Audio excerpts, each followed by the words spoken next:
Been a warm few days, warm and windy, not good for the wind. I mean, for the fires.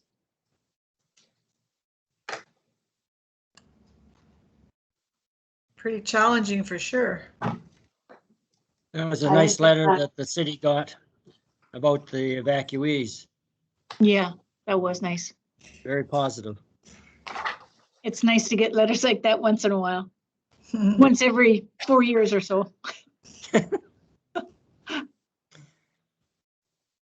That's not true. We do get some good letters.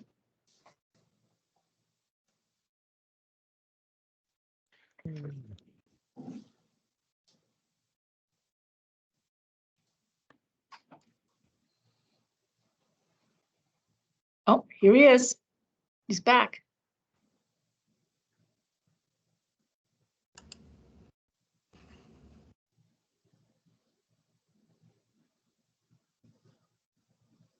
And he's frozen again, it looks like. Tony, are you frozen? Yeah. Hmm.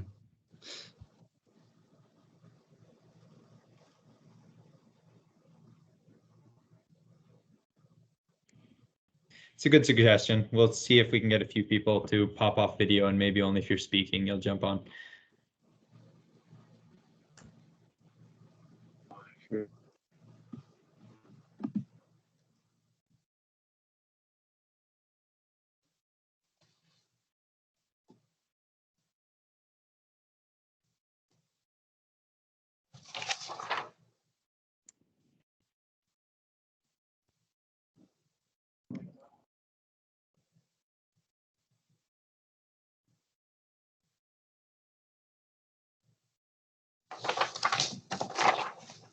It must be that beard causing problems.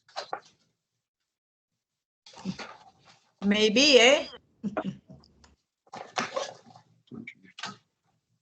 Mayor Brown, perhaps we should just get a start, given the time. Okay, that sounds good. So I'd like to call this meeting to order.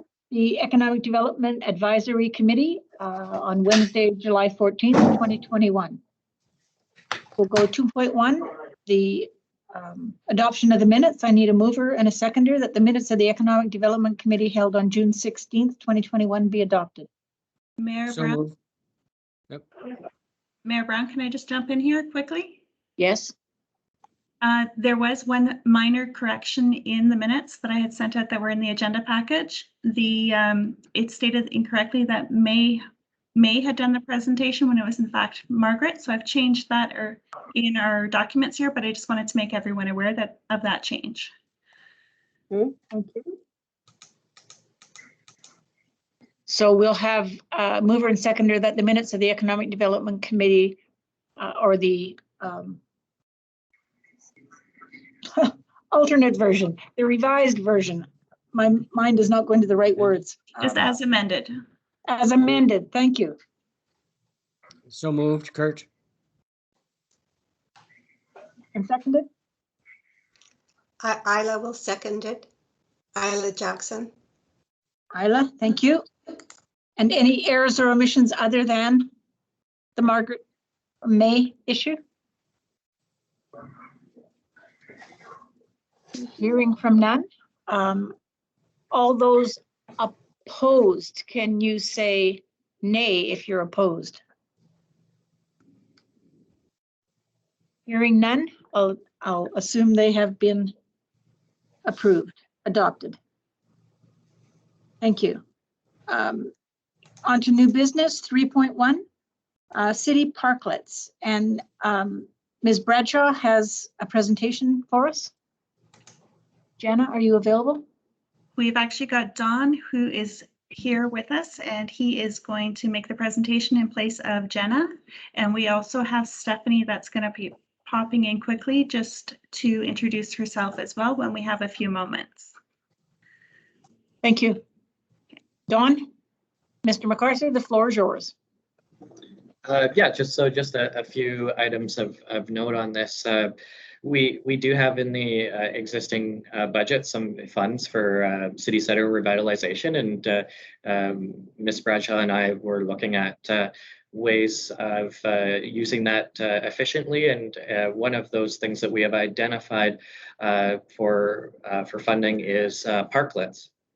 So we're hoping to have the use of one or more parking spaces on Quilchena to create these parklets, which would be sort of fun sort of spaces for people to use on Quilchena, and hopefully not only attract people to our main street, but also when people are down there to keep them there longer, which of course helps with businesses as well. If you keep people lingering longer, they're more likely to shop in the neighboring businesses. So we'll have some plans and more details we'll be able to bring forward in the near future, but we're actually hoping to move forward on some of these this summer. So it's a very tight timeline, so I'm not sure how achievable it's going to be, but we would like to move forward as quick as possible, given that, you know, we're in tourist season and COVID is, you know, sort of not over, but hopefully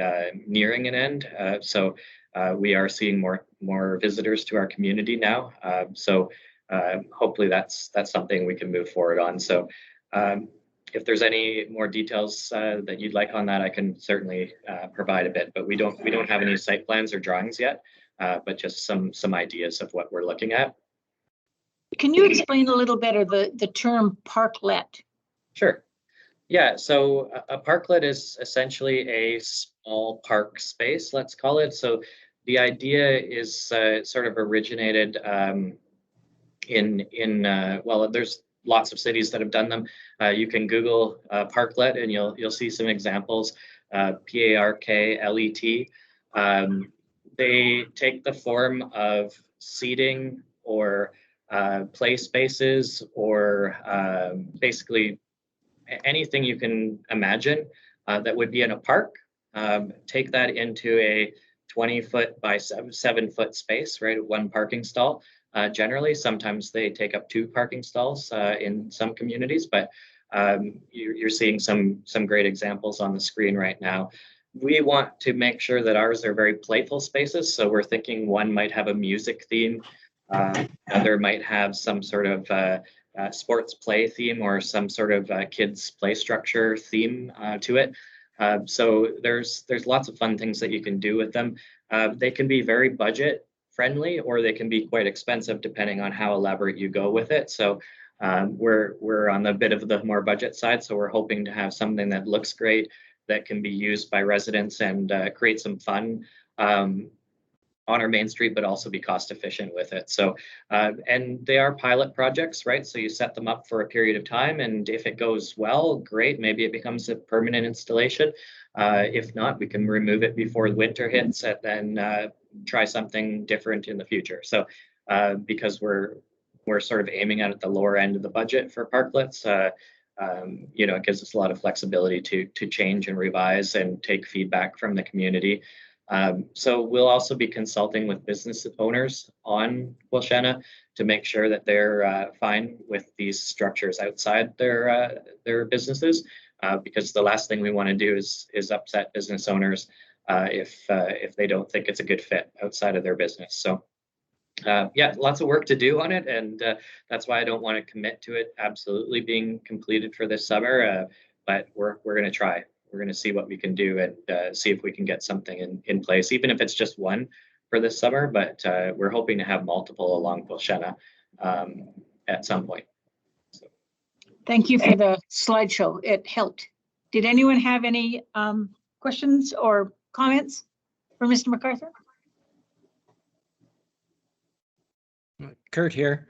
Yeah, I really like the idea of the parklets. It fits in with the discussion we had at the last meeting about some form of traffic change or the pattern flow downtown. And it doesn't mean having one-way streets, but it does mean changing the flow pattern somewhat. So I like that recommendation. I'd be eager to see it at least one spot tried out this year.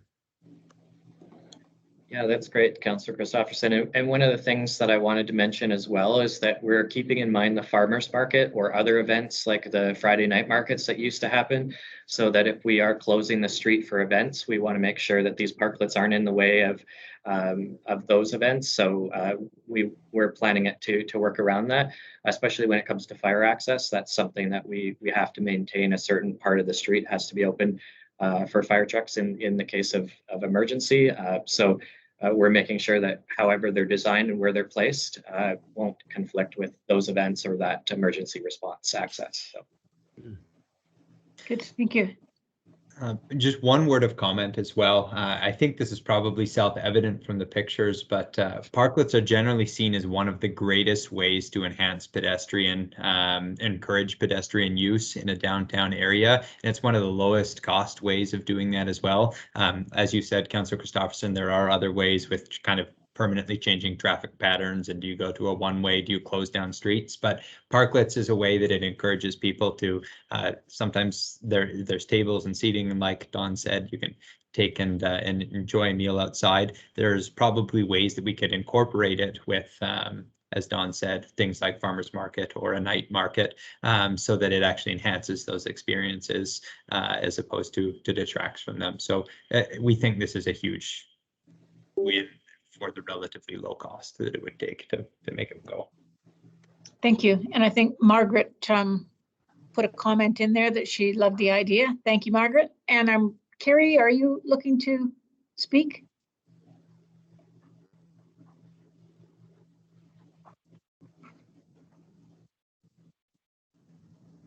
I just saw you flashing. No, thank you. Anybody else wanted to speak?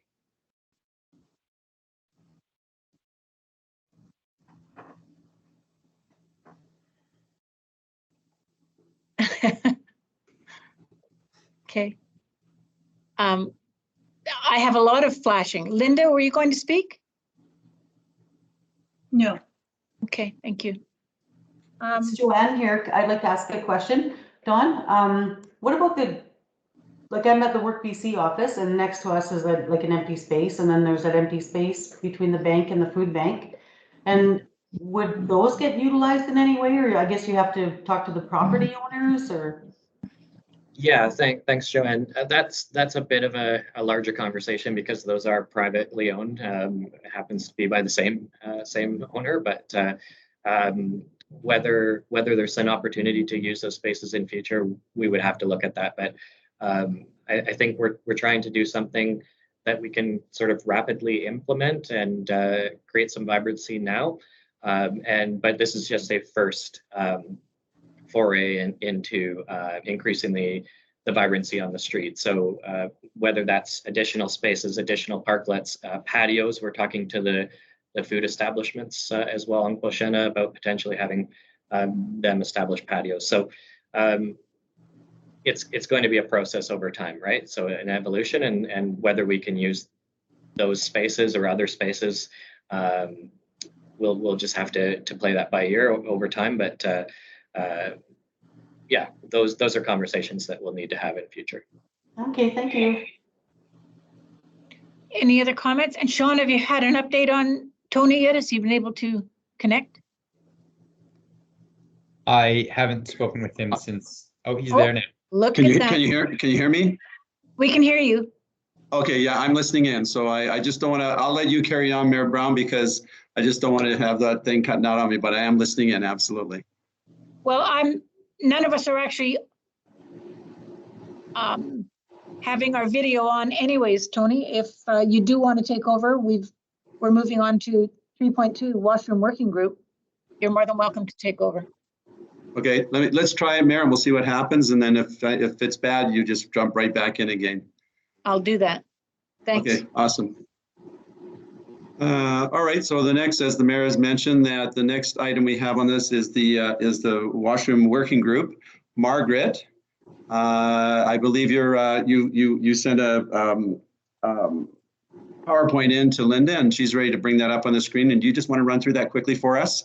And then I believe we have some proposals in there to move the staff once the Economic Development Committee has had a chance to review it and make sure everything's okay with them. So Margaret, do you want to take over for a few minutes on that one? Sure. Can Linda put that on the screen? I'm just in the process of bringing that up for you. Thanks, Linda. Okay, thank you. So I'm having trouble with my internet as well. Oh, So it's I not might just me. cut out at any time. Anyhow, so I hope you guys all went through this. We kind of just tweaked it from our last presentation. It's you know, got a little bit more detail on some things, and basically we're just looking for this committee to give us the okay to take it to council. And so we're just looking for any changes that you would want made to it, or additions, deletions. Just let me know, and we'll go from there. Has everybody looked at it?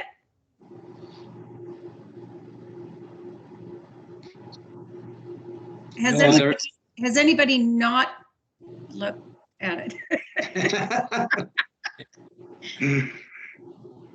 I haven't seen this. I guess I couldn't pull it up on my screen. So can you go through the slides?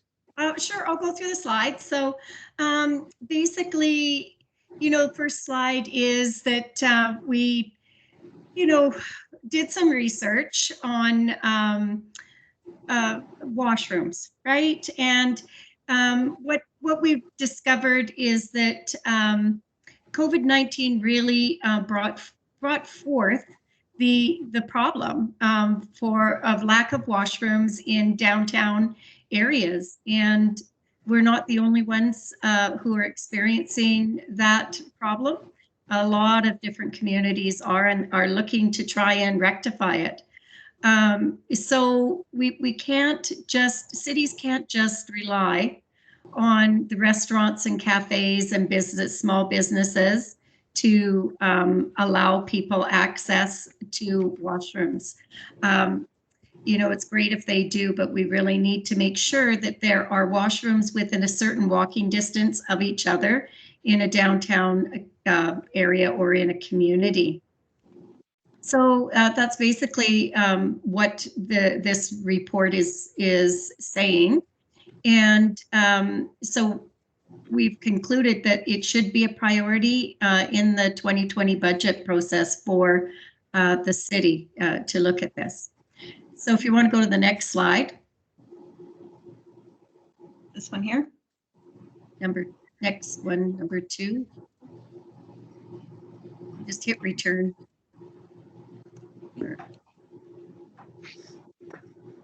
Yeah.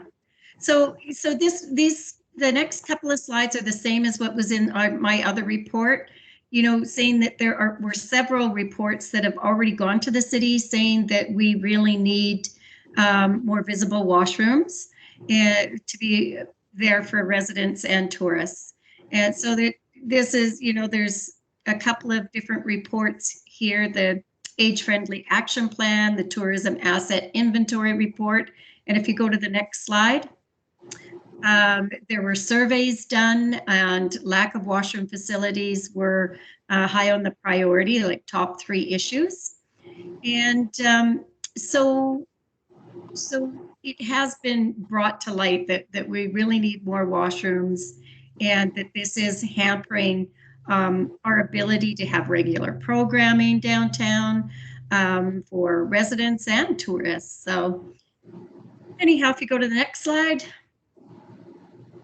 we're recommending that the City of Merritt adopt a comprehensive washroom plan with an initial budget of approximately $200,000 in 2022. The details on the cost need to be confirmed by staff, so these things need to be researched by staff and to find the most appropriate thing, you know, that for our city. But we want it to include updating the current facilities that we have and adding better wayfinding signage and better signage on the washroom facilities. adding 5 new, less expensive public washrooms in key areas, and we've identified them. Updating all our media with the public washroom locations, the hours of operation, including making sure we have at least one year-round facility.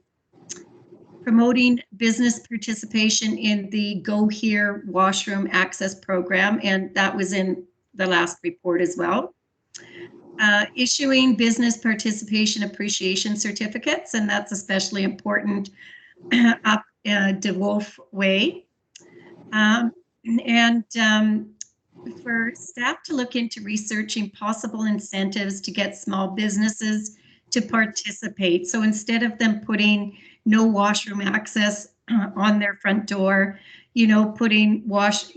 participating in, say, the GoHere washroom program, where they've got a sticker on there that identifies that they're washroom friendly.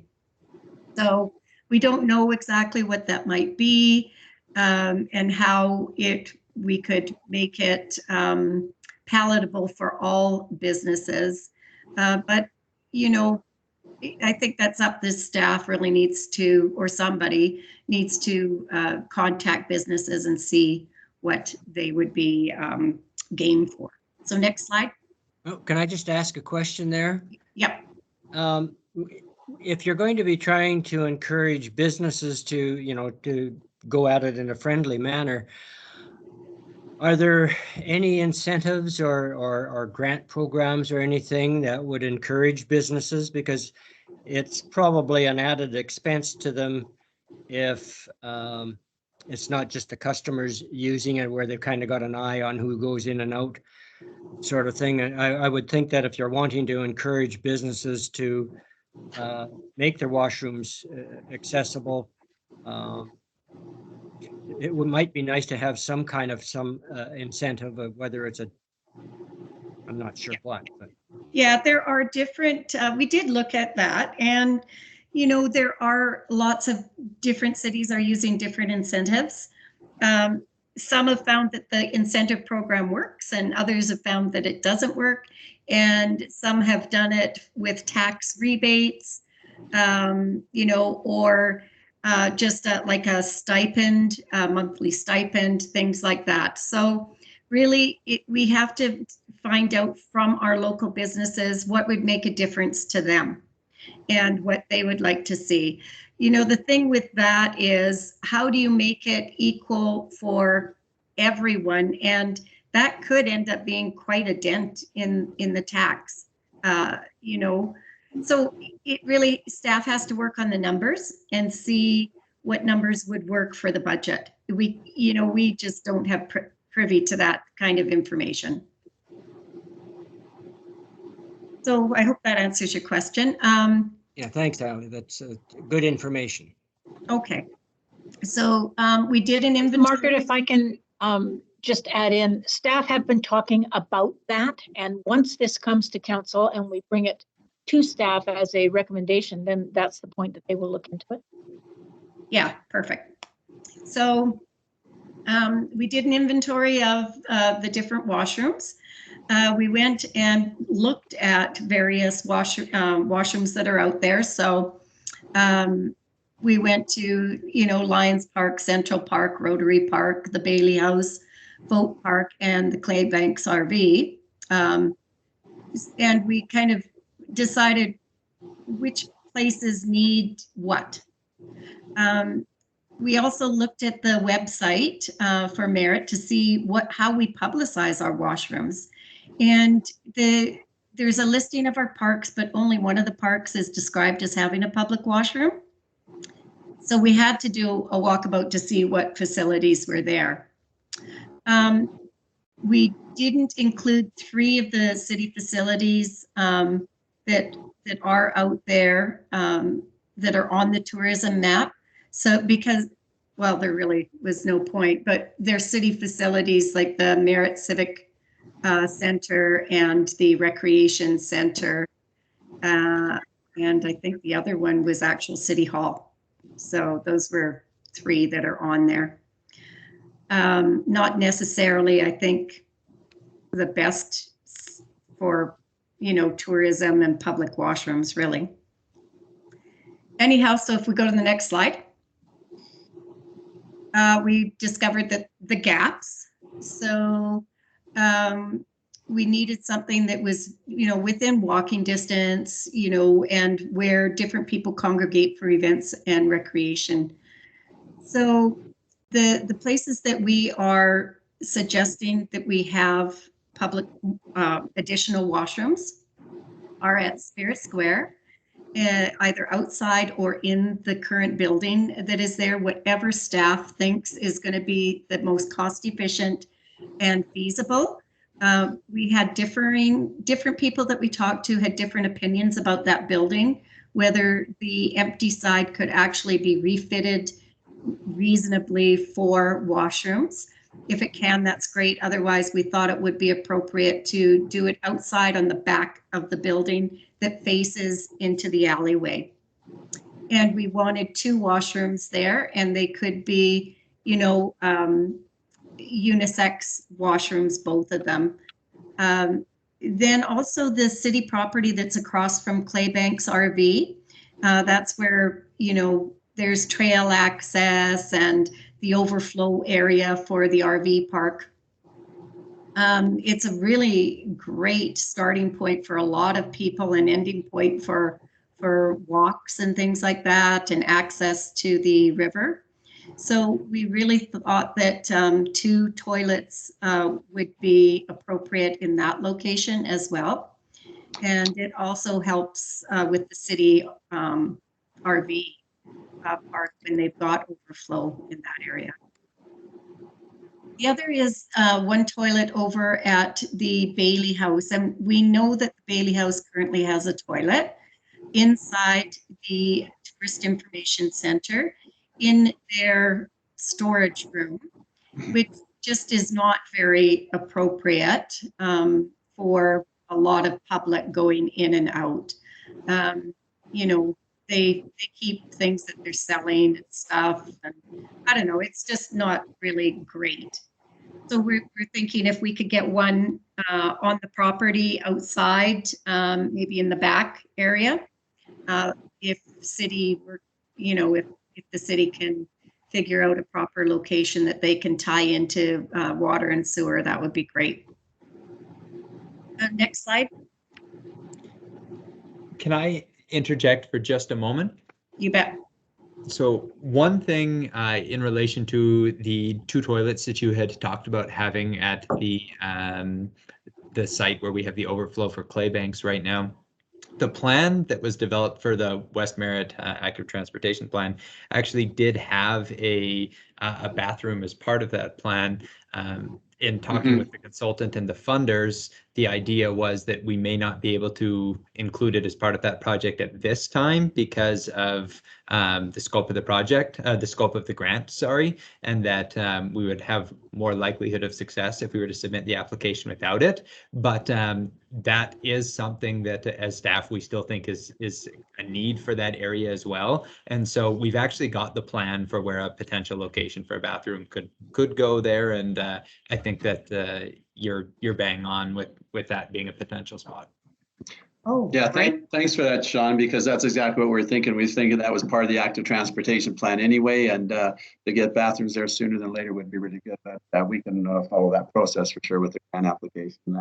Yeah, good.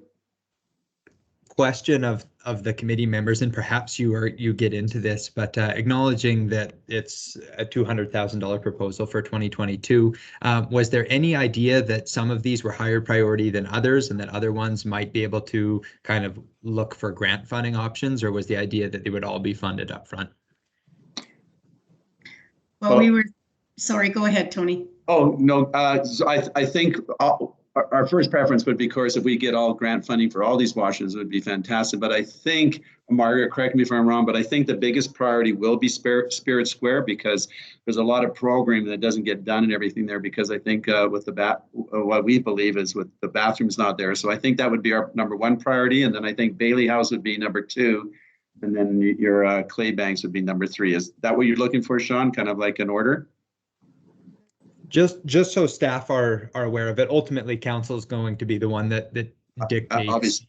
where this goes. But yeah, that was my thinking, is if this could Yeah. get split so that some Yeah. of the bathrooms are ultimately, I know that there is funding out there for these types of things, and so I'm always loath to spend where grant funding may be able to support, Absolutely. but also acknowledging that there may be a need to get these in sooner rather than later. And so just trying to balance those two and get a better understanding. Well, we'll defer to the rest of the committee on this, but I'm thinking that Spirit Square is probably the biggest priority. And we'll hear comments from the rest of the committee on that, right, Margaret? Yes. Yeah. Margaret, do you want to take did you want to take a couple of comments from the committee right now about the Spirit Square bathrooms, if they think that is #1 priority, or do you want to move through the presentation? Yeah, you bet. Yeah, let's hear if anybody has any comments so far. I have a comment. I'll go after. Oh, sorry, this is Joanne. I don't know, just my personal opinion, Spirit Square for a long time now, like even when I walked through there the other day, it's just like, I don't know, there's a lot of goings on there. And there's drinking and fighting and whatever that's going on, I don't know. I feel like if washrooms go in there, then the homeless are never gonna leave there. And I don't think it looks good for the city with the goings on that happen on a daily basis there. That's my opinion.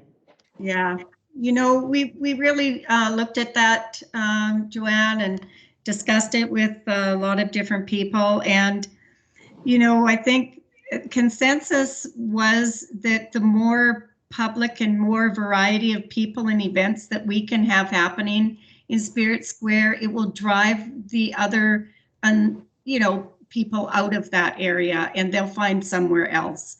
So that's been sort of, I think, what many people, when they resist putting in washrooms in a downtown area, it's for that exact reason. But it doesn't solve the problem for those people. But it will, when other people try and occupy that space, they get uncomfortable and they leave. We might, Don, you there? Don might want to pine in on that a little bit and make a comment, which I think he's made before about some reasoning around putting the washrooms there as well. In regards to what Joanne was saying. Yeah, I mean, one of the things that we need to activate a public space, whether that is a square or a street, is public washrooms. That's one of the key items. There's other items, food, music can help. Obviously, spaces for people to sit and spend time and socialize, but washrooms is a key item. And so having washrooms at Spirit Square seems like a logical space for it, because it is a city-owned space in the city center. So, in terms of actually installing washrooms, that could be a good option for us. That's not to negate the fact that there are some issues socially with the city center in general, and Spirit Square has become a bit of a gathering space for certain members of our community. And, at some point, do we say that we can't have people in spaces?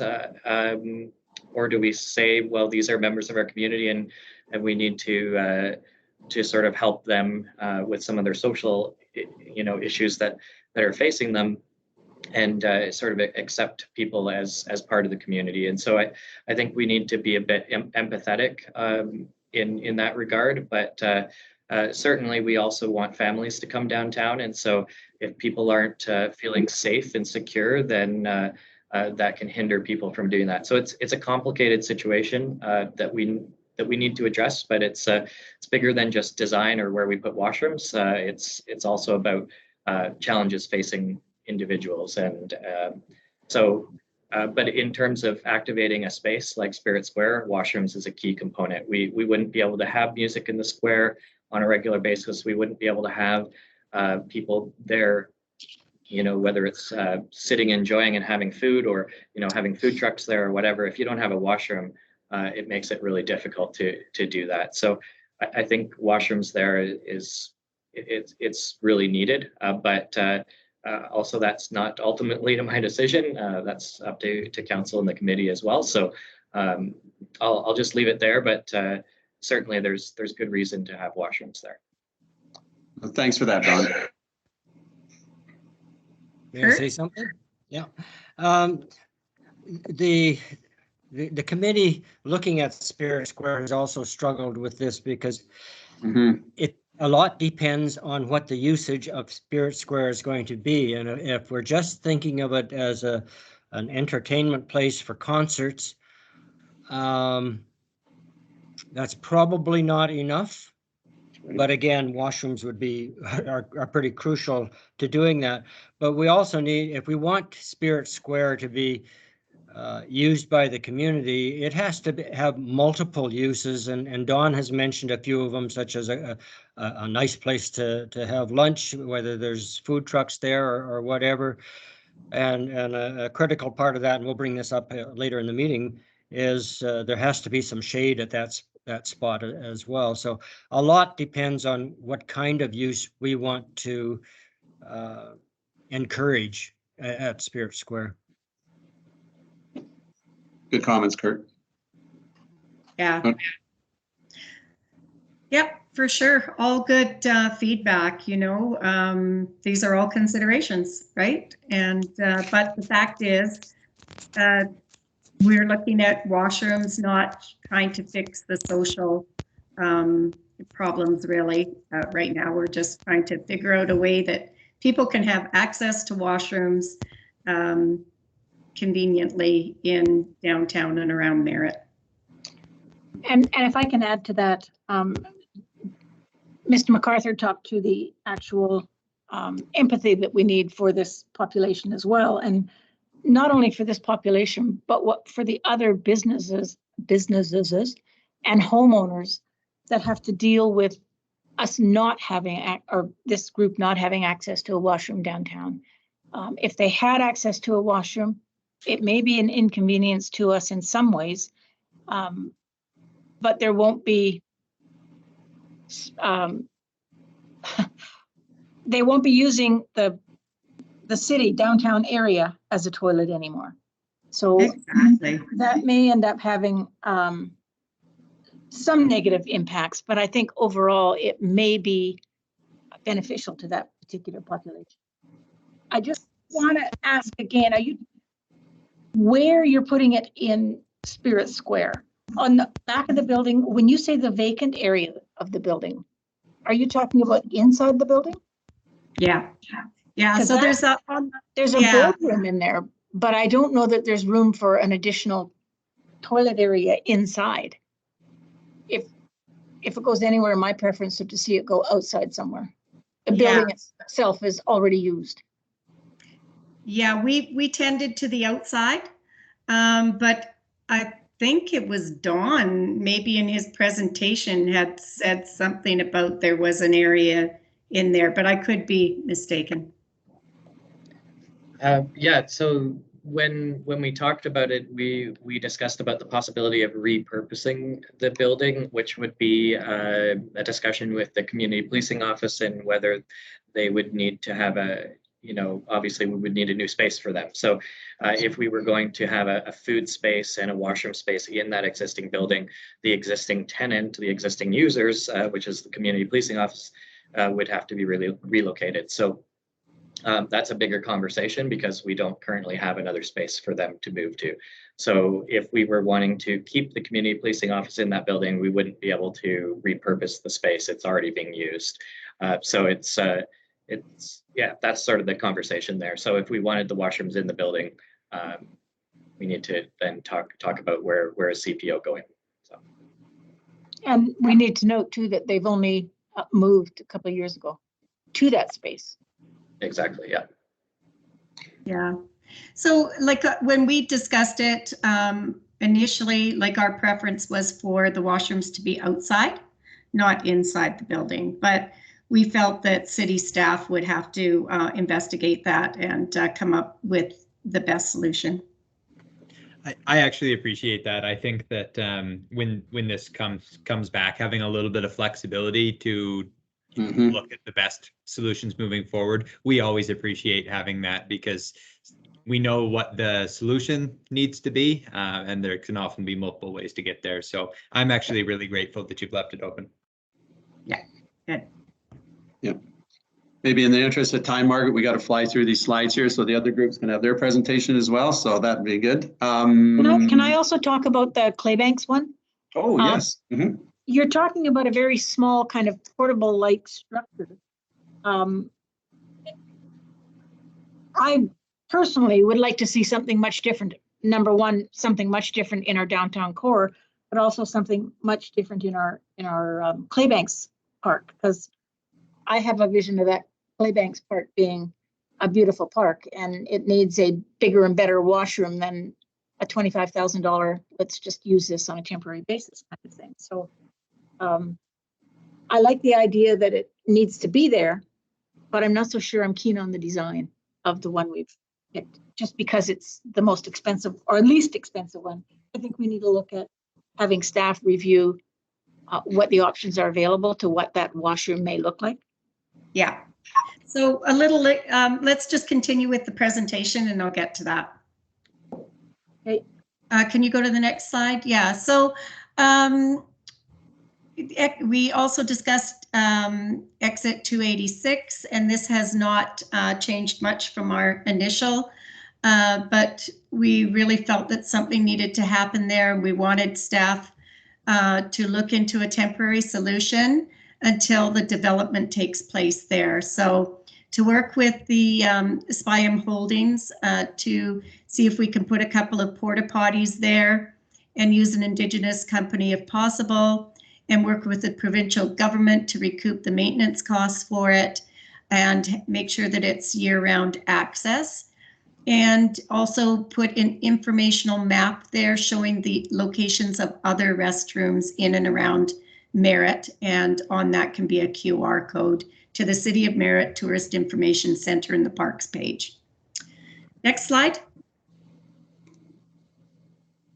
So standardization, we really would like to see things standardized with the current washrooms and the new washrooms around town. They lack proper signage, they need updating, and they should be standard. So we're recommending that we increase the wayfinding and maps, including on the website, and we utilize the GoHere app. At least one of them is needs to be advertised as year-round. And each facility should have standard things like a unisex family access side where there's change tables, and there should be some updated counters, maybe water-saving sinks and toilets where needed if you're going to replace them, and easy clean design, so, and bright new paint. So we would like to see all of the public washrooms with the city colors, so that as people are going through town, they can easily, when they're looking for that washroom, they can easily identify it. Next. Considerations that we had were the maintenance, but we know that it's, you know, already in the budget, but it will increase with a couple of new locations. Hours of operation, we needed at least to see at least one year-round facility. We're looking at the costs for the new infrastructure, and we know that it's going to require probably a grant or a funding source, so we need staff to look out for that. We also need to make sure that access, that we have this access. We've got an aging population, people who are moving about, children, families, tourists, locals, different events. We need access in a variety of places. And we need people to know that where not to go. So for instance, at 286, really in the bushes is not okay. Down the street, downtown in somebody's backyard is not okay. So we need proper signage. It all comes into it. Next.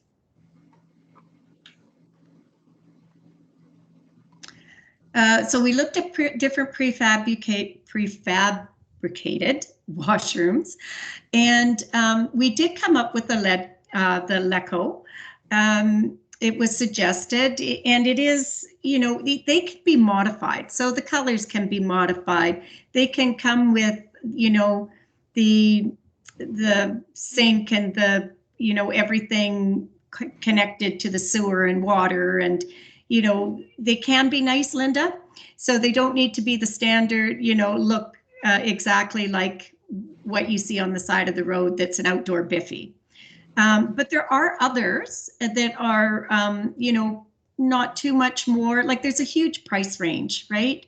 And, so staff can look into that. And, if we can find a grant or budgets, we can get something different. And I put some links there of some different ones. But we were just thinking that these don't need to be temporary structures. You can do them in the city colors, and you can have them all connected to water and sewer and look decent without having to spend $200,000 or $400,000 on one washroom, like some communities are doing. Like, we just felt that was a waste of funds. We could put in 5 for the same amount of money. Can I just speak to that? I think we could, if we're looking at summertime usage, but you're talking about year-round usage, which now means let's get some electrical and heating in there. Because if you're looking at year-round, you're going to have to look at something better than that, or something that can handle a little bit more of the elements. So we want at least one washroom somewhere in the city to be year-round access. So wherever that is, I don't know. It would be up to staff to figure out if there's an existing facility that can be upgraded, or if one of the new buildings would have that in, if it would be cheaper to go that way.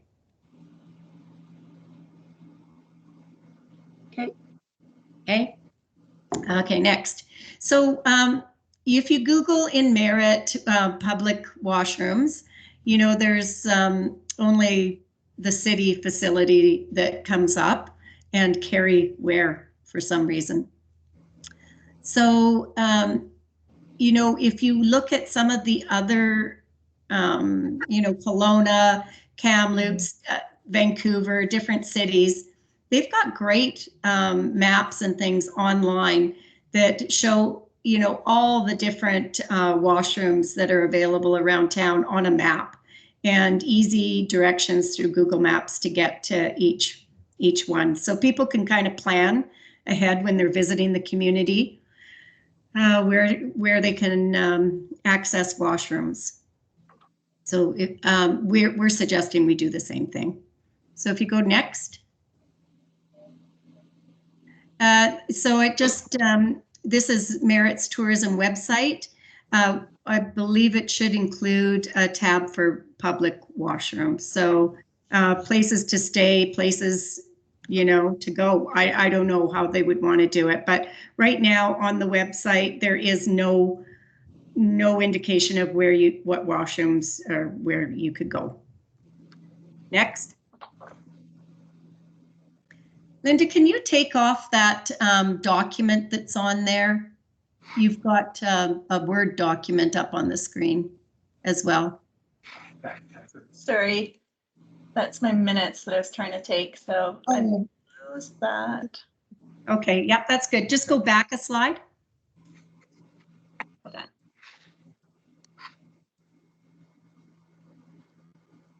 Yeah, okay, sorry. Next slide, forward. So when you look at the resources that are on Merritt's website, there's a couple of things. There's the community map. It's one of those tearaway things that they probably got sitting at the tourist information place and all over town. And it has no indication of any public toilets on there. So, it gives all kinds of other locations and things on there, but it needs to indicate public washrooms on there. Okay, next. Was that the next one?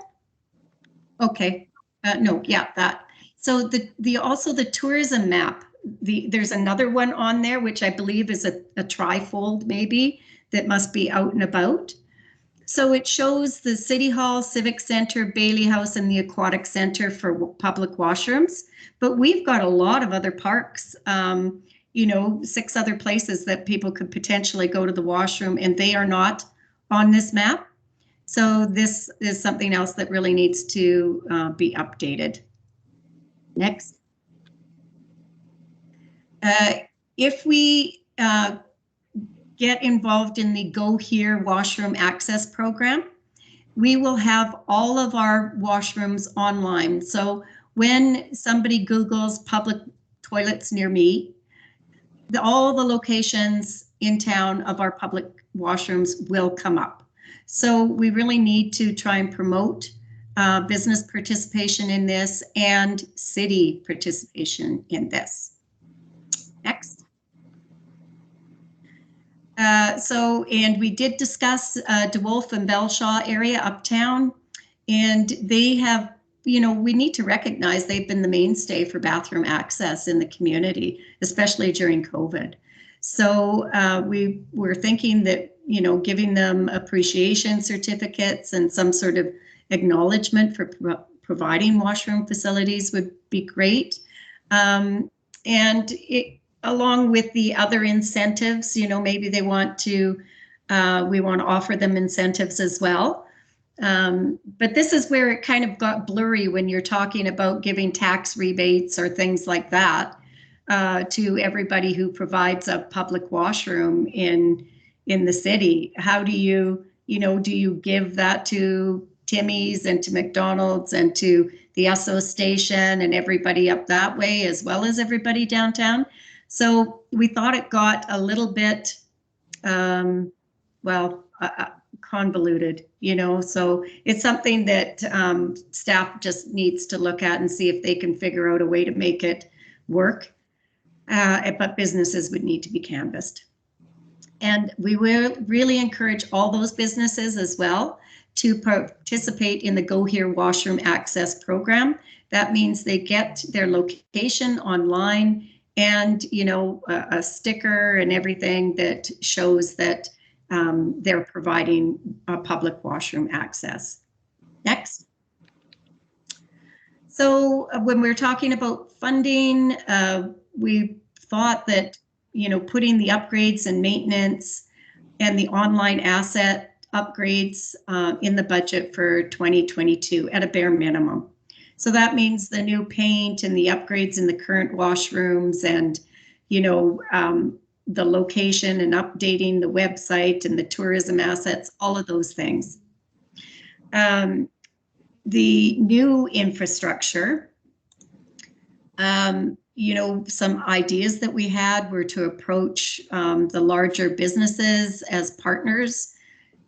So, if Aspen Planers wanted to put their name on the washrooms in Spirit Square, as being the donor or whatever for them, that'd be great. Or Highland Valley Copper or YRB, even, the Rotary, sometimes they can access additional funds. So if they take something on as a project, they can tap into grants, like much larger grants, to go with funding that they might have. And also there's lots of things coming up for tourism, ECDEV, and COVID grants as part of the revitalization strategy for the province. So, we feel that there could be things accessed for the new buildings, and the sooner the better. Like we think that if this can go to council right away, and they can put it to staff the sooner the better. And then we can get the ball rolling on applying for things. Next. And this is the same as the last one, you know, just what some other small towns have done. Valemont spent $400,000 on one washroom for downtown. Prince Rupert, $200,000 for one washroom, and it cost them $30,000 a year for the maintenance for that washroom. So, you know, that's why we really felt scale it back and upgrade what we have and add, you know, multiple locations for a smaller amount of money. Okay, next. And this was just links to different research and stuff. That's it. Well, thanks very much, Margaret. Margaret did a great job pulling all that information together. We had 4 or 5 meetings, or 6, pulling all this, talking about it, even had a site visit. That's fun, going to all the different washrooms. But yeah, thank you very much, Margaret, for pulling all that together. It's a great presentation. So just one last call for any last comments on that, and we can just tweak a little bit. Lindy might want to take any notes if there is. And then what we'd like to do is just, if the Economic Development Committee is okay with that report, we would like now to present that to staff and allow them to pull out the pieces, maybe low-hanging fruit or whatever they need. And, you know, we've made some recommendations to staff, what they can start. Of course, it'll come to council, and then it'll go to staff to start putting budget numbers and all that kind of thing together. If that's the process I understand. Is that right, Sean? Anything? Yeah, I think the next step would be getting this on a public agenda at an upcoming council meeting where the committee, ideally here, the committee is going to vote to make some recommendations to council.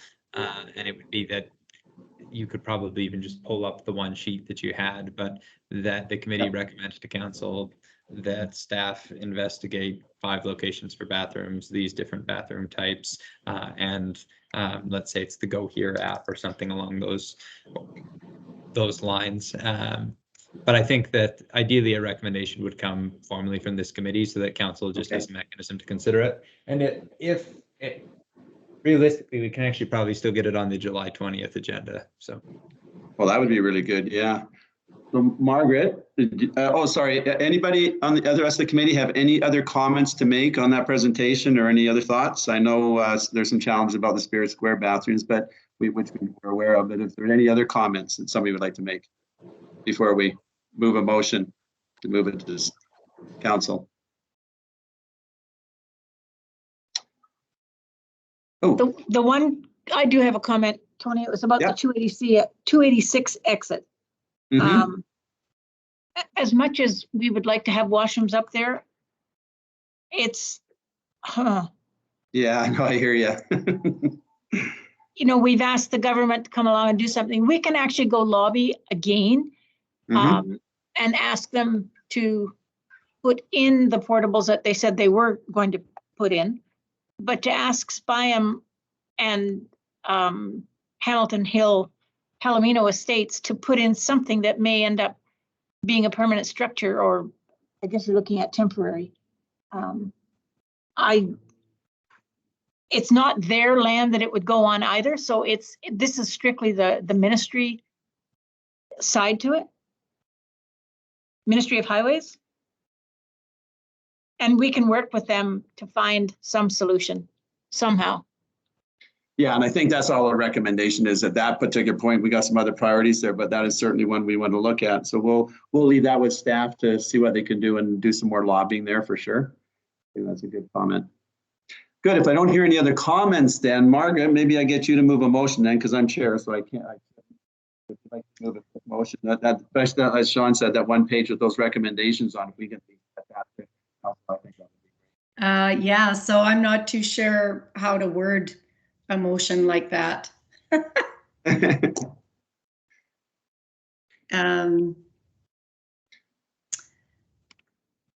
Maybe I move that the report be received to go to council. Go to council. Okay. Do I hear? Is that adequate, Sean, or for now, or do we need something a little bit more That's fine, so long as council, when it actually comes to council, for those that aren't at this meeting, they're going to understand what the committee is asking for.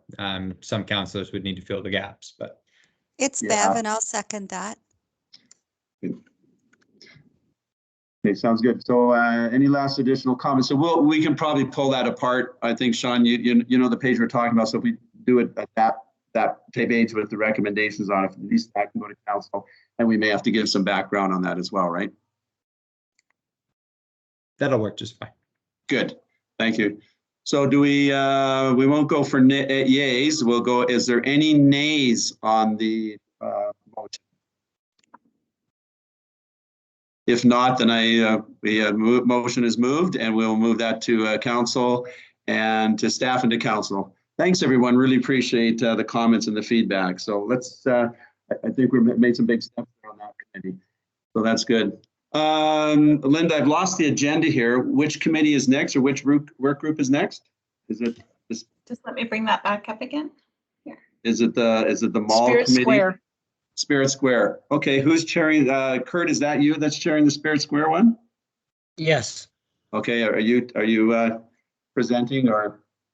I can present, but I have some questions for some of my committee members. Okay, that's fine. Yep. The first recommendation that we've discussed as a committee concerns the availability of any property on Quilchena. And that would be something that I think we would need to ask staff to look into, whether there is anything that is available and how we could use it. And that one is pretty critical to the rest of our suggestions. If we have an empty lot that's available on Quilchena, there are multiple uses for it, one of which we've spent a long time discussing at this meeting is that could be another opportunity for downtown washrooms. If we had something available down there for other uses as well, public use, it fits in with the idea of parklets that we discussed previously. So I think there's a lot of things that can be done if the city owned or leased property on Quilchena, and I'll just leave it at that. In relation to that is the recommendation, and we have discussed it before, is how to develop that back alley between Spirit Square and Quilchena. And again, that's quite dependent on whether there's a property available there on Quilchena that we can link through to, because if we want to have the walkability of the downtown core and encourage people to go back and forth and make use of Spirit Square, but also participate in the downtown area, that back alley is pretty crucial, and in order to do that, you need a property on Quilchena. We're still recommending some form of traffic change, but I think Don's suggestion of the parklets certainly fits into that idea of making the downtown core more accessible to walking, and also putting the traffic through there in such a way that it's convenient but not dangerous. They're pretty narrow streets. The fourth suggestion that we have is, if Spirit Square is truly going to become a place for people to gather, whether it's for concerts or for eating or for games or for whatever, we need to have some way of having shade on that property, and some sort of sunshade that allows it to be usable. Right now, if you were down in Spirit Square, you'd be toast in 5 minutes. And if you're going to be asking people to, come down and make use of the property, we need to have some shade and also access, whether it's at Spirit Square or on a property pretty close to it. That's another point for having the washrooms. And then Ron, I believe that you were doing a little bit of more research on the coyote statue. Can you hear me? Yes? Okay. I got hold of, I found Les Hampton, and he's still in town. He's got, the city paid him $2,500 out of $5,500, I believe. He was going to look it up to buy the material, and he said he'd love to complete it. So it's still there and still available to complete. So we need to come up with a budget, and I'm not sure if I need an architect or designer to do the footing and the rock that this coyote would go on to, and come up with a budget for getting it completed. So it's there. If we, I'm going to say $10,000 or $12,000 would get it in place. Okay, now are there any? Go ahead. Well, as soon as you can get that information, I think we would put it down. I was wondering whether any of the other committee members had any other recommendations that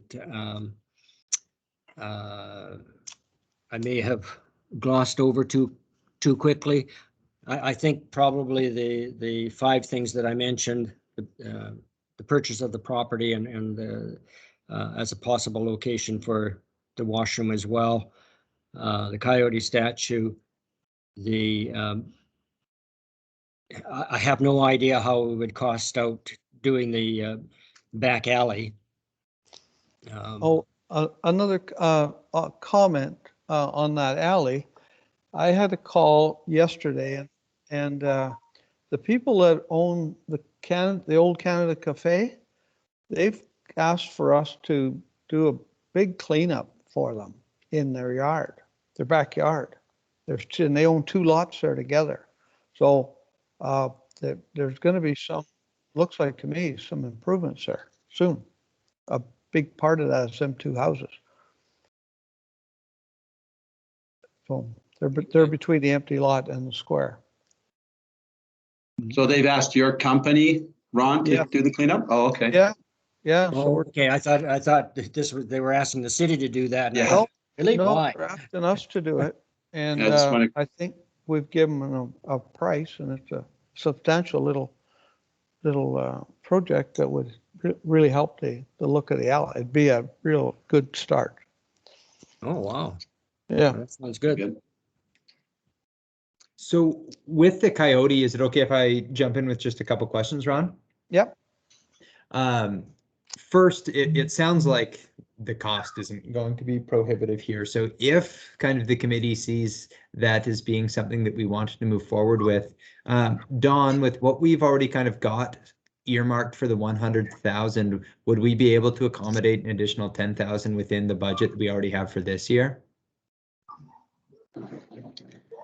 I will have to look at the numbers, but we actually did put some money in there for street art. So potentially, I don't know if it was 10, but it might have been close to.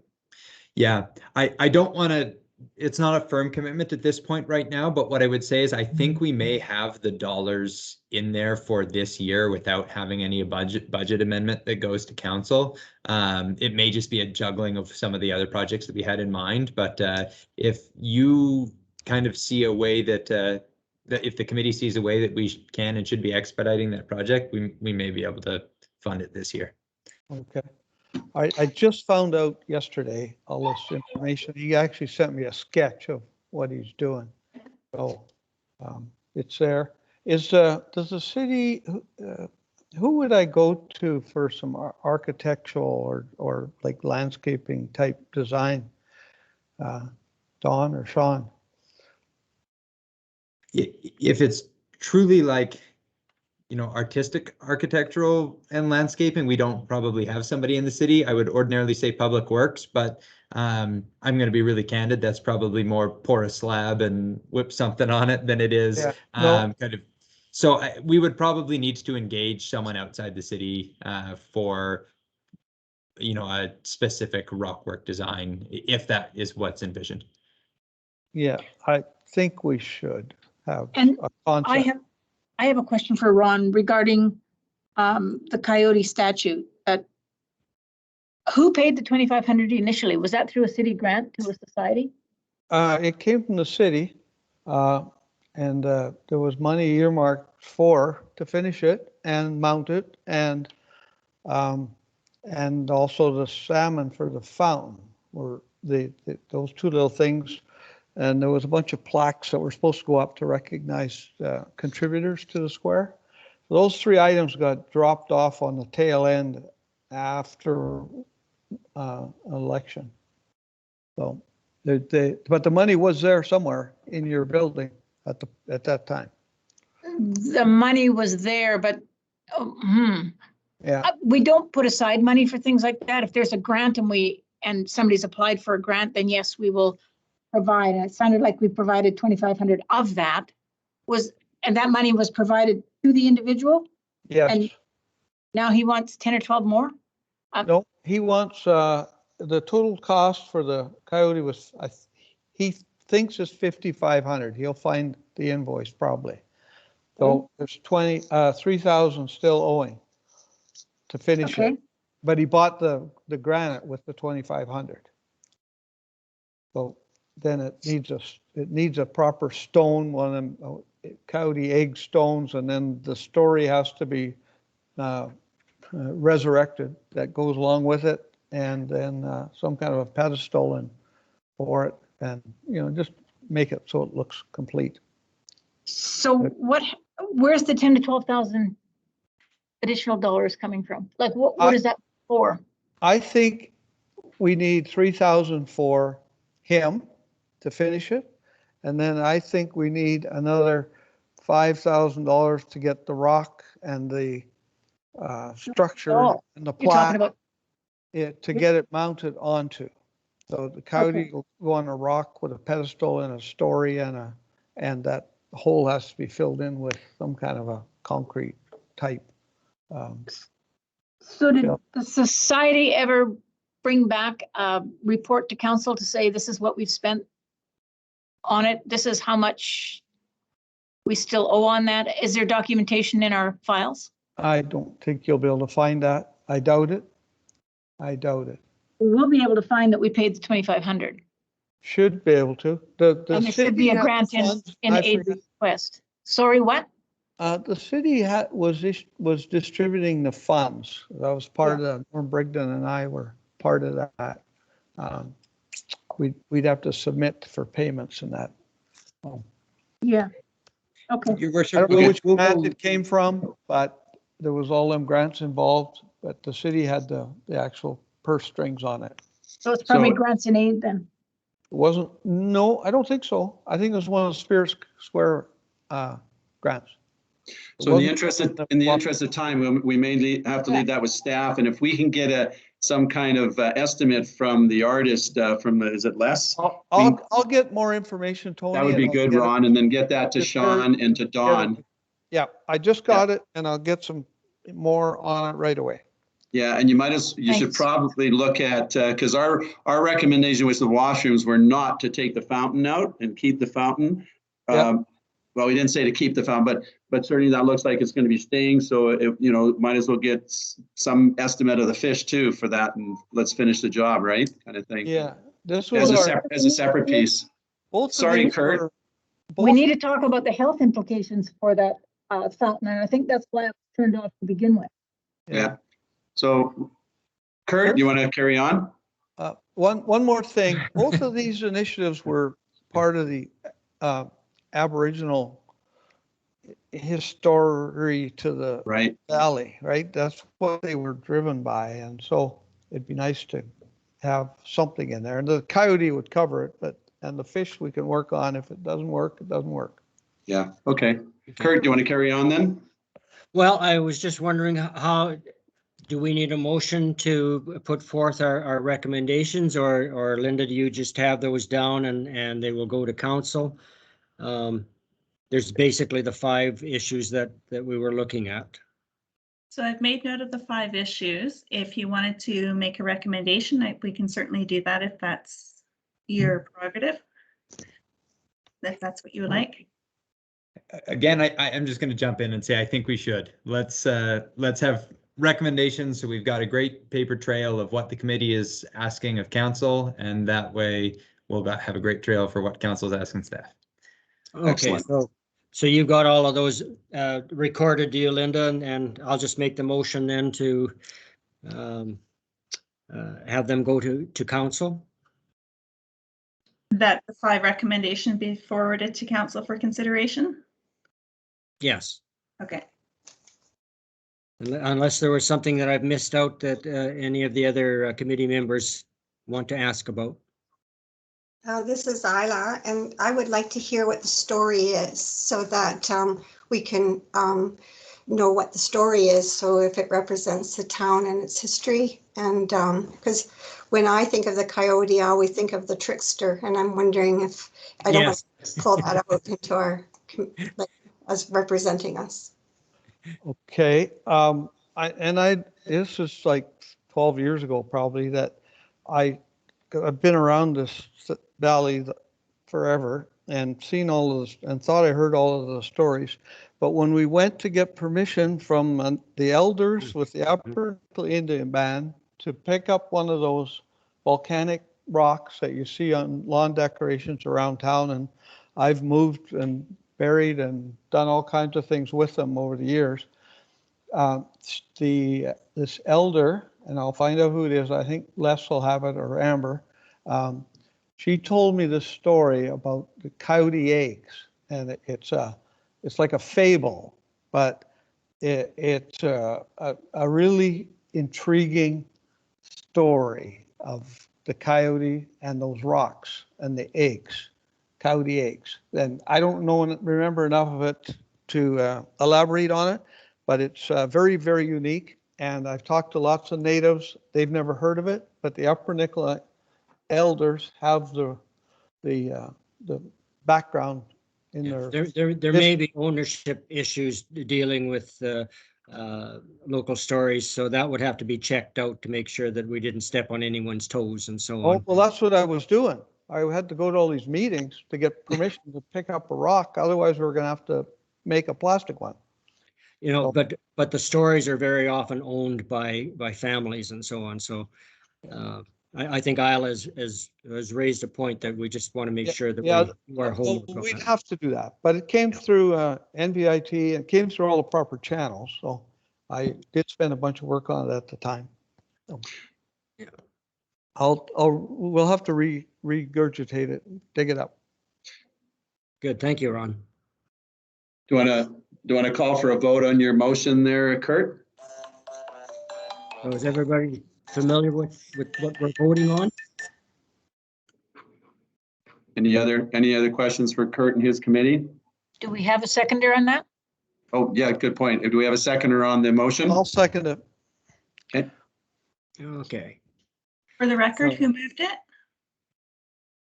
Kurt did. Okay, thank you.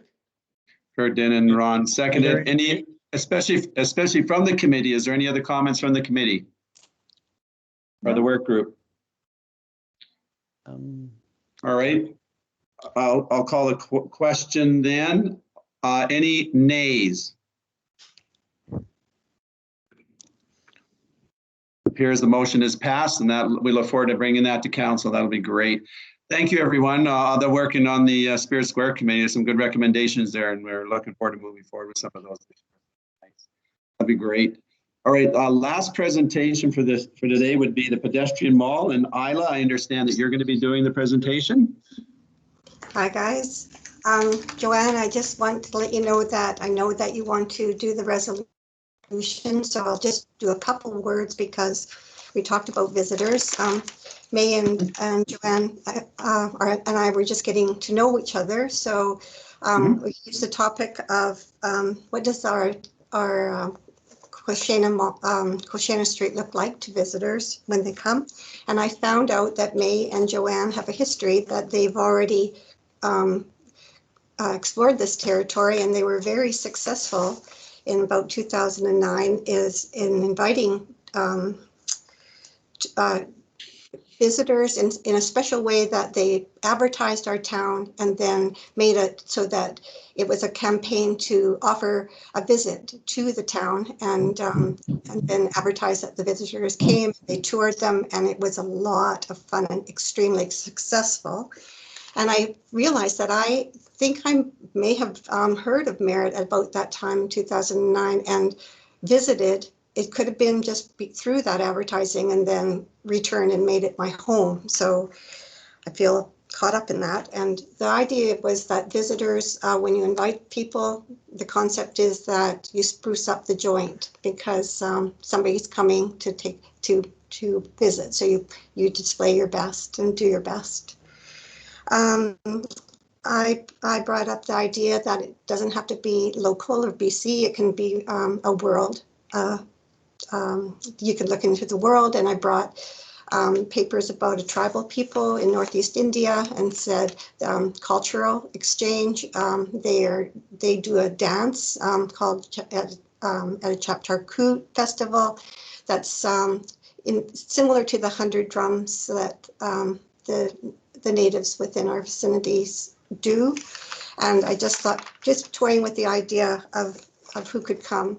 What happened is that while we were talking, we suddenly had unexpected visitors in the form of evacuees from Lytton, and they were in need. So I just think in talking, we individually reached out, found out what we could do, and volunteered, and hampers were made, and we got to know some of the people, and then we were realizing that it could be very long term. So we talked about winter and Christmas, and before that even maybe welcome wagon as part of the pedestrian mall event.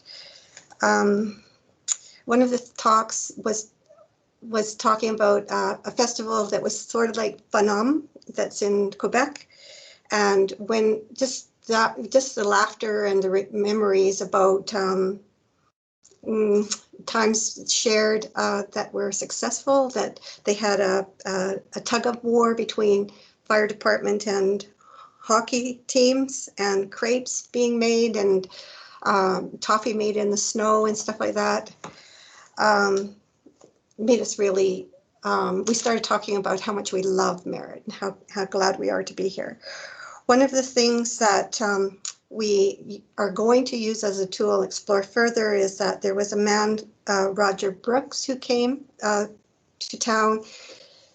It's a Destination Development Association, and him talked about what our town looks like to visitors, and he made footage and that we're going to explore, and it's things that he saw that we need to improve. And there was about 20 suggestions, and we're going to follow through and make sure that we pay attention to those suggestions and work towards improvement. That's going to be kept on the front burner, but in the meantime, we realize that summer is traveling on, and then the next meeting is August that we'll get together. So we thought we have to really think about opening up the pedestrian mall now, otherwise the summer will be gone. It wouldn't have been done. So Joanne is going to put a resolution forward for us that is towards that event. Thank you. Hi there. I just want to ask everybody first, has anybody tried the cafe down at the Central Park yet? Because it's really good. I haven't, Not but yet. I will. Oh, it's I very- haven't, Anya. We plan on, but I hear it's really, really good. Yeah. it's I amazing. have. It's made amazing. having it. It's quite tentative. There's lots of people there every day. It's very good. Yeah. Yeah, I did too. Took my parents there and they loved it. Yeah, yeah, it's really nice to have it there. Okay, I'm just gonna share my screen. I guess I gotta browse my computer. Oh, what's going on here? Okay, I haven't, Linda, so I click it on share content, but I don't see what I want to share. Can you help me out in any way?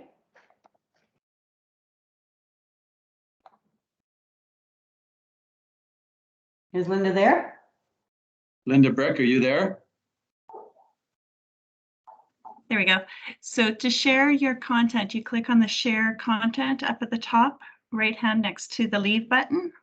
Like where, yeah, so it, so I This click up that arrow. up arrow and then I get, so share content and then it just has include computer sound, but I don't need that. Is there Mhm. is there a presenter mode or is there a screen? Does it will Oh, I got it. Okay, can everybody see that? yes. There you go. Fantastic. I can got see that off it. Google. I love that picture. Yes. Yeah, so lots of mixed feelings about a pedestrian mall in this block here, between Vogt and Garcia. So anyways, so pedestrian malls, I surveyed business owners, employers on both sides of the block between Garcia and Vogt Street. So I did some in person and some by email, asking what they thought of a pedestrian mall on Fridays between their opening hours to approximately 3 p.m. And this is what they had to say. So our office, we would put a table out front. When May and Isla and I met with Linda the other day, we talked about either doing one every Friday or every second Friday. So say if it was to happen every Friday, I know that our office would put a table out every Friday. But anyways, so Spanner and Webb, I stopped in there. Like I know they always are putting clothes out, bins of shoes, stuff like that. So I'm pretty sure they would be into it. I did send her an email, but I haven't got anything back from her yet. And then the WS Custom Wood Floor Company, does everybody know that they're downtown now? Like they just opened up a storefront? So they're where Diane used to have her little shop. Can everybody hear me? Yeah. Yes. Oh, Yep. Yes. Oh, yeah. yeah. Yep. You're So clear. I actually was going to buy a sausage roll the other day and they had their door open and they had a table and chairs out front. So I've already talked to them about our wage subsidy. So I just stopped in there and I said, hey, I love that you guys have a table and chairs out here. He's like, yeah, he said, you know, we got coffee in here. Like people want to sit down, we'll give them a coffee. And I was telling him about the pedestrian mall and he was very excited about it. He said his wife probably would really love to talk more about that. Yeah, so they would be very into it. I talked to Bella again at Dixie Lee. And last time I talked to her, she was interested in putting tables out there, like if there was no traffic. And then this time when I went and talked to her, she's like, no. And I said, well, just the table and chairs, like you would just have it for people to take food out. Like they would come in and order, they would come back in and pick it up. So you wouldn't have to serve them or take orders, like deliver orders or anything like that. So she's like, yeah, if she said I could do that, I could put a couple tables out if that's the case, because they just don't have the staff, right? Colors Cutting Lounge, talked to Sam there. She liked the idea. She said we couldn't really put anything out front. They could put some flowers maybe to draw people in, and then I would have to speak to Colleen, the owner, so I have to get back to her. Creative Company, so one of the artists that was working there the other day loved the ideas, had to contact Elmarina, so I had emailed her and she said, Creative Company is not in favor of closing down the street as it would decrease the number of folks coming into the store.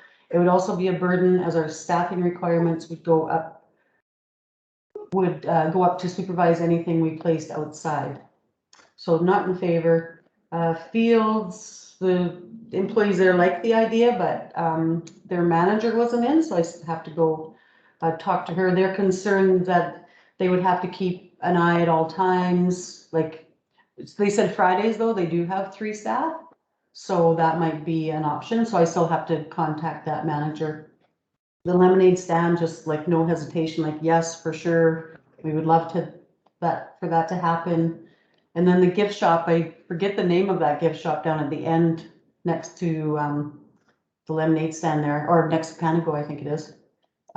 Anyway, she said she wouldn't mind doing that. Of course, she has jewelry, stuff like that she couldn't put out, but she has these beautiful silk flowers and she could, you know, place those outside and maybe like a chair and table.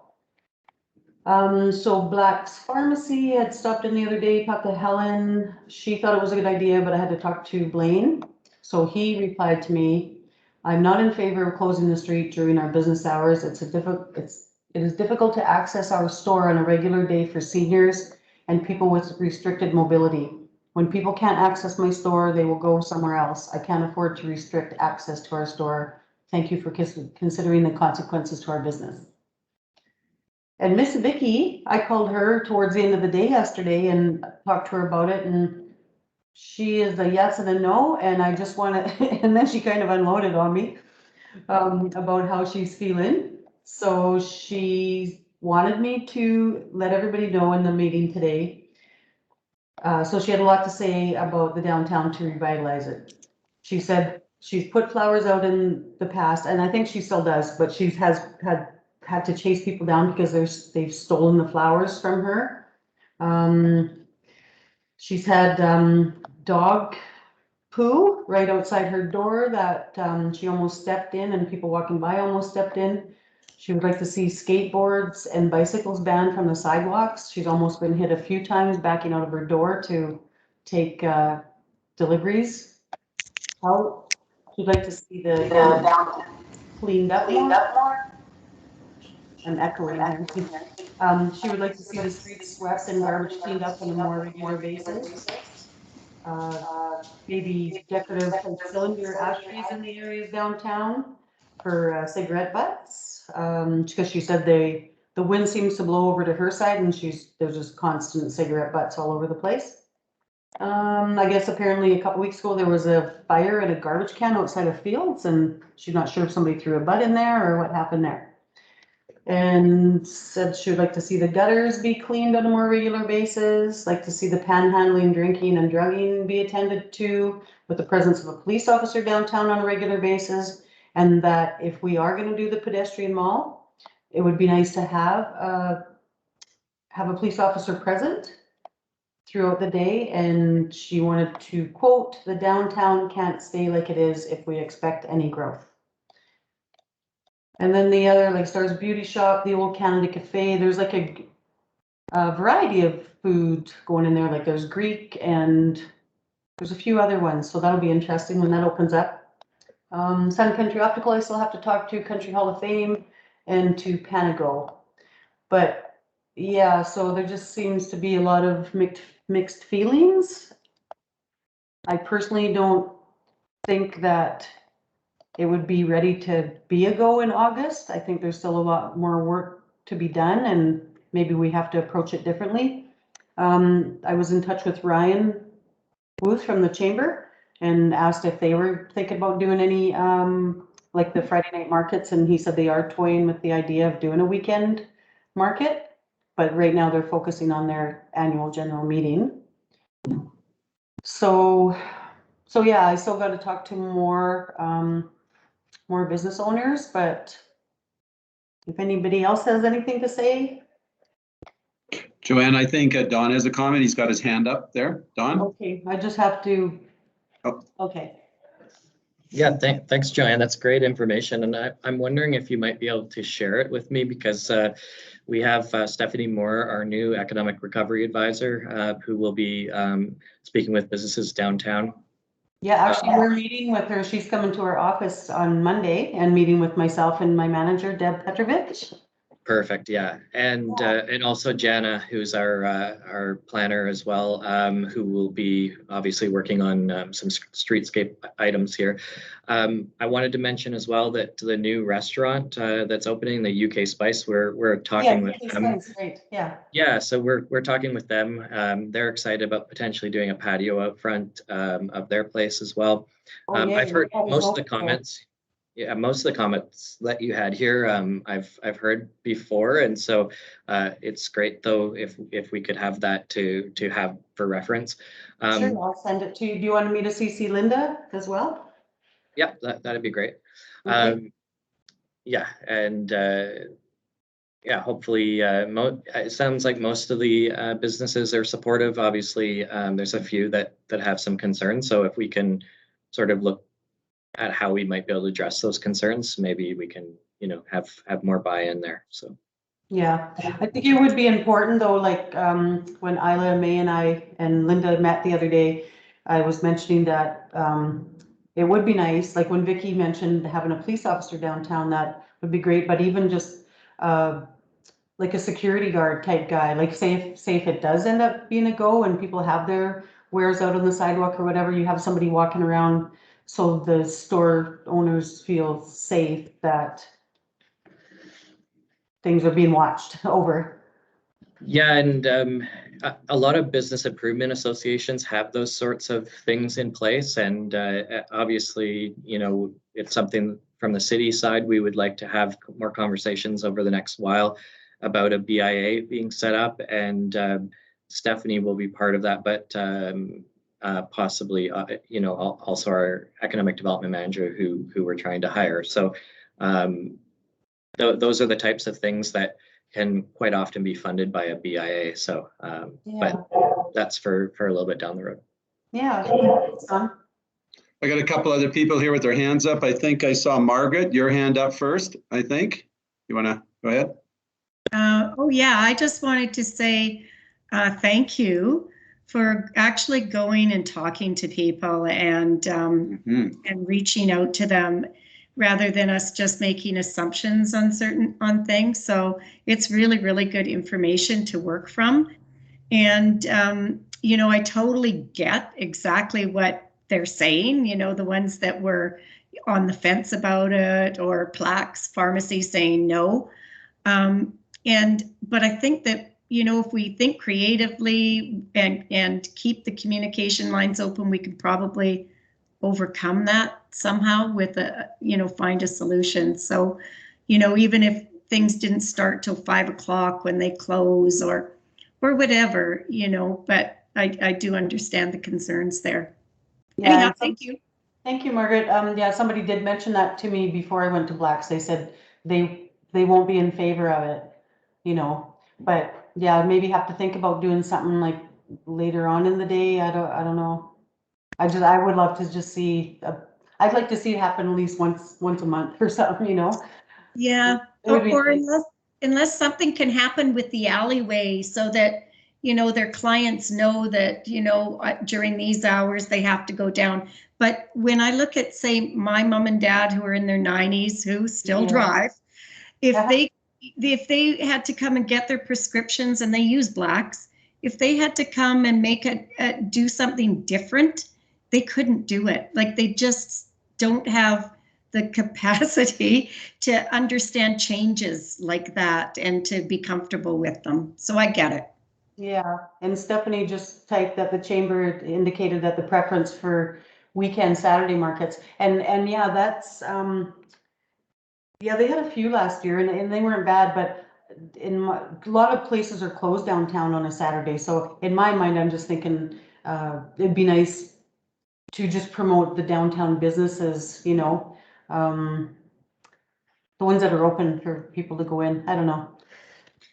So just in the interest of time, did somebody else, Mayor Brown, you had a question or a thought? I did, and I think the survey was looking at 9 to 3 on a Monday to Friday, and or on Fridays or whatever, just Fridays. Yeah. But one of the things that Roger Brooks has suggested all along is it's got to be later. It's got to be the early evening hours, 8 to 9 o'clock, because you're not really capturing a whole lot of the working people between 9 to 3. I don't know who you're capturing downtown, but it makes a difference when you're looking at early evening. And same thing for Saturday. I think if we start opening up, the stores eventually will open up along with us. I don't think they're going to stay closed if we had a Saturday market. Yeah, yeah, no, they close at a certain time, like on even Fridays now, so I don't think, I know it was suggested before that they open like at 11 and stay open till 7, but I don't know if you're gonna get many people right downtown that will do that. That's just my, Even if we start with getting 1 or 2, and if they start seeing the traffic, they may conform. possibly. Yeah, it's all about getting that momentum going, isn't it, Mayor? Yeah. We just do what we can with who we can and who's on board, and let's get the momentum started at least and see where it goes. Absolutely. Yeah. Comments?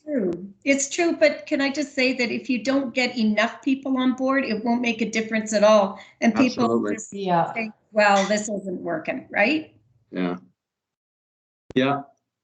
Did somebody else have their hand up? Ron, did you have your hand up, or is that from before? You're muted. There you go. I did have my hand up. On our group tour, when we come down the alley and then over to Colchana through the empty lot across from the Royal Bank. There's 2 on Colchana, one across from the Royal Bank and one next to CIBC.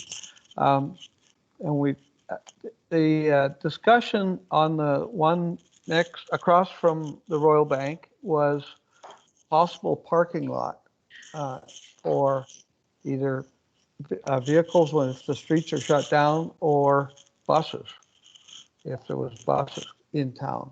So I don't know who owns that lot now, but it might cure some people's concerns about parking. Would help if the city owned it. So Joanne, do you have any, Don, did you have another comment before I go to Joanne for recommendations? Ron, are you talking about the parking lot at the end of Boshena there across from the gym? No, I'm talking which about one are- across from the Royal Bank. Across from the Royal. Oh, right. So yeah, the privately owned property beside Work BC there. Yeah, before your time, we had a stage there for the Walk of Stars, and it got burnt down, vandalized. Right. Yeah, so I know that not that parcel, but the other parcel beside the food bank, the previous economic development manager brought a report to council several years ago, and it might have been the previous council actually. And I think at the time the owner wanted $150,000 for that property. Real estate prices have gone up since then, so I'm not sure what it would cost to acquire that land now, but both the same person owns both properties, so it's probably worth a conversation for staff to reach out to that person. There is, of course, a parking lot just on Garcia there beside Mongo's that's city owned. Right. So that's nearby. Obviously not right on Colchana, but it is walking distance. It's back to the discussion of the elder people that can't change their way of thinking. Yeah. Like my Okay. parents wouldn't be able to walk from Mongo's over to Black's Pharmacy. It just would not happen, right? No, not in America, no. So any other comments from any other, the work group, the mall work group, any other comments from them? And then Joanne, are you presenting a motion with some recommendations? I don't know. Like I just from what I got so far, because just because I haven't talked to everybody and some are on board and some aren't. Do you think? So out of the 3 work groups, even though Spirit Square has some challenges, I think the mall one is probably our biggest challenged work group at the moment, because we have some people that are buying in and other ones are just, there's no way we can afford the loss of our business. So I think the mall one's going to take a little, quite a bit more work. Don, correct me if I'm wrong. It's just going to take, and he's presented today some parklets and everything like that. So maybe you guys can be in touch a little bit and work a little more closely with Don and getting some of those things realized, and that would be really good, supporting those parklets and that. Don, does that make sense? Yeah, I think so. Quilshena is not going to be an overnight fix. It's something that we can work towards over the next number of months and years. And as we get more businesses open on Quilshena, there's some storefronts that are empty right now. There's not as many restaurants as we would probably like down there, so that we can have some more patios out in front of those restaurants and have businesses open in the evenings and on weekends. There's a lot of things that we need to work towards, and that's not a quick fix. But if we can try to plug away at some of these little pieces over time, we'll get there. And so yeah, I think right now let's try to pick the low-hanging fruit. Let's try to move some of these smaller pieces forward, and some of those other elements will start to fall into place as we work through that. So yeah, so I don't want people to get their hopes up that it's going to like change overnight. It's going to be a process, but let's start on it now and start putting those pieces into play. So please do feel free to reach out to me on that. And it's probably going to be Jana and Stephanie who are your main 2 points of contact on that. But certainly I can direct you in their way. So. Thanks, and I was going to say, even if we could start with a couple of the events, one event on a Friday night, looking at the whole hockey team, fire hall, tug of war. I mean, look at creating competition, look at getting the dance society to dance down one side to the other side to the streets. Let's look at the drums, anything to get the population in the habit of doing something at least one day a week, and then we'll start on the other days.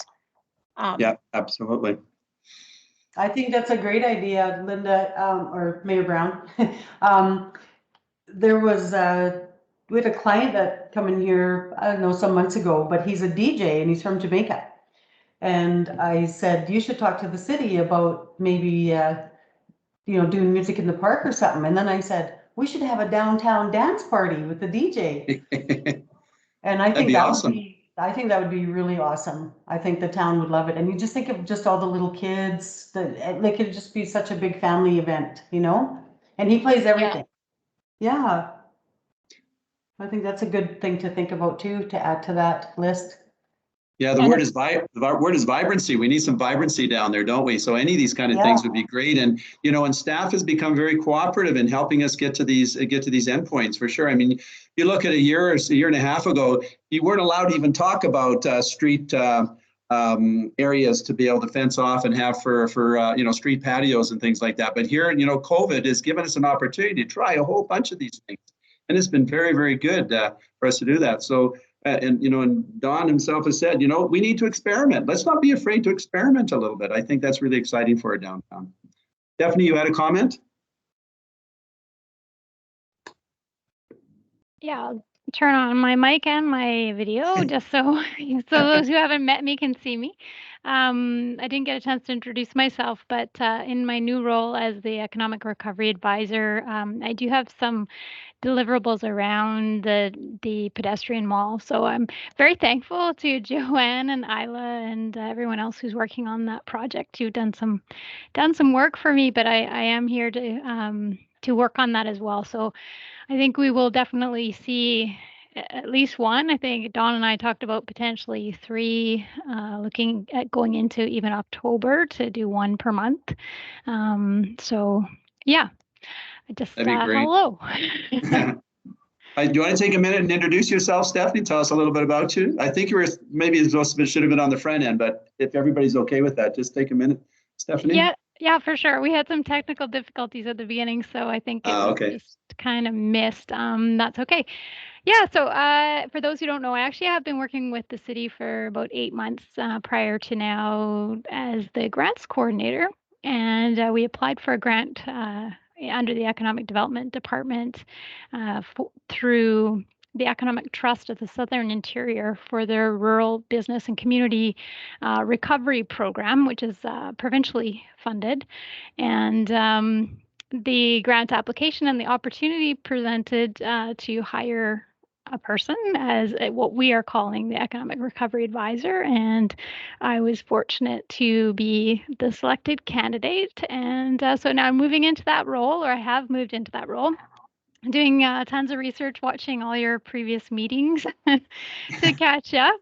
But one of the main functions will be the Economic Development Action Plan update, and then supporting some of the economic recovery initiatives that were started last year, which include the outdoor patios, outdoor display of goods, pedestrian mall. I'm going to forget because I didn't make a list.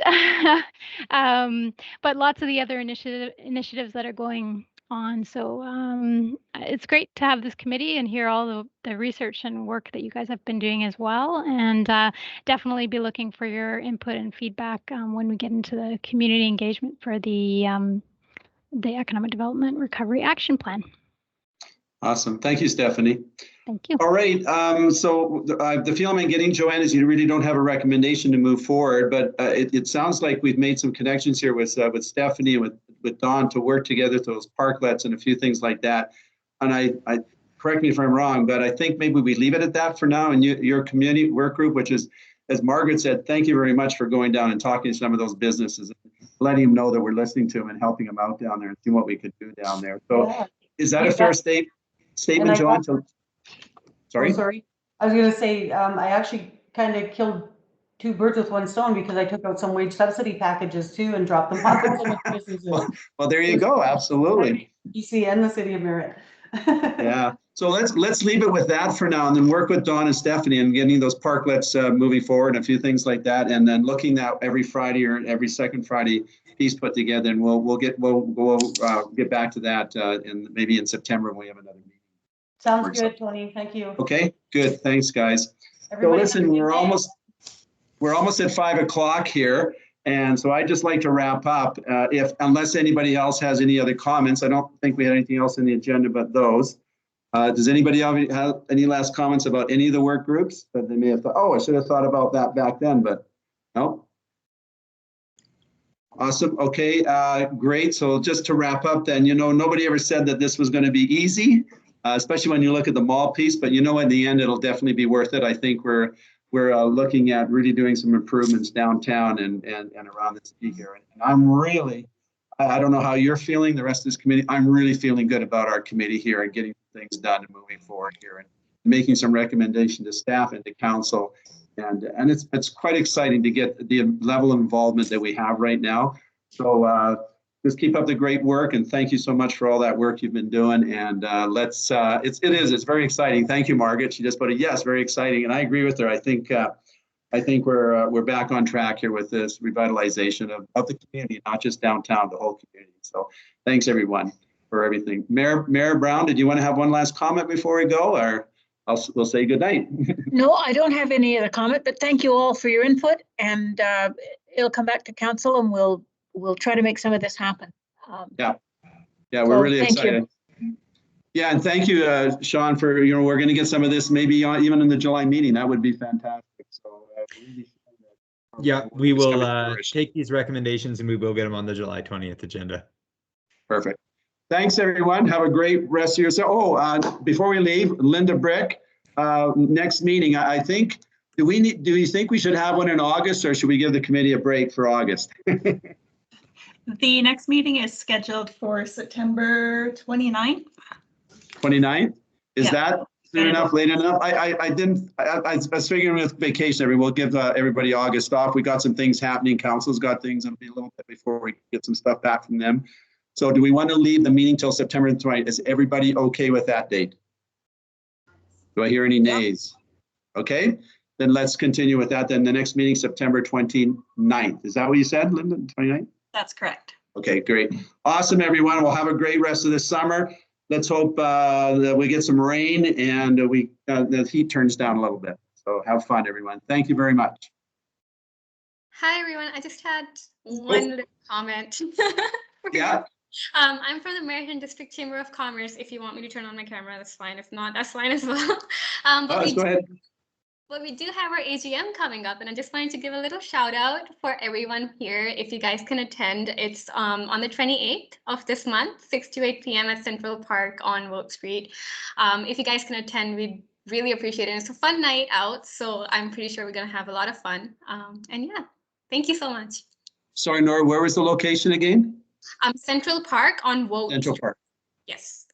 Awesome. Okay, If I good. pronounced it right, Woke Street. Yeah. Beautiful, Nat. Okay, sounds good. Thank you for that. All right, everybody. See you later. Thank you. Thank you. Night. Bye, everyone. Thank you. Good night, everyone.